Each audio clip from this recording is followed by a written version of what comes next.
ఇప్పటివరకు ఒక లెక్క, ఇంకా గ్రాండ్ ఫినాలేకి మరో లెక్క. ఎదురు చూస్తున్న వీకెండ్ వచ్చేసింది. ఇక ఇది ఫైనల్ వీకెండ్ కావడంతో నాగమామ కొడుకు కోడలకి ఘనంగా పెళ్లి చేసి ఇప్పుడు బిగ్ బాస్ స్టేజ్ పైకి కూడా రప్పించేశారు.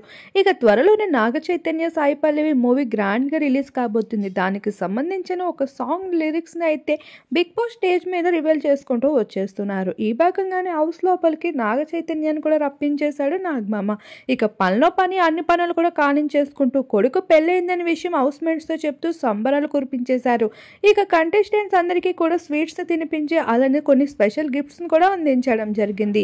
ఇక బిగ్ బాస్ హౌస్ లో ఉన్న 7 మంది కంటెస్టెంట్స్ కి బాంబ్ పేల్చేశాడు బిగ్ బాస్. అది డబుల్ ఎలిమినేషన్ అంటూ. గతంలో సింగిల్ ఎలిమినేషన్ ఉండదు, అలానే 6 ఫైనలిస్ట్ కి వెళ్ళరు. ఈసారి డబుల్ ఎలిమినేషన్, 5 మంది కంటెస్టెంట్ మాత్రమే ఫినాలీకి వెళ్తారు, టాప్ 5 అంటూ తేల్చి చెప్పడం జరిగింది. ఇక వచ్చే వారం గ్రాండ్ ఫినాలీ కాబట్టి ఈ వారం బాంబ్స్ పేలుస్తూ కనిపిస్తున్నారు.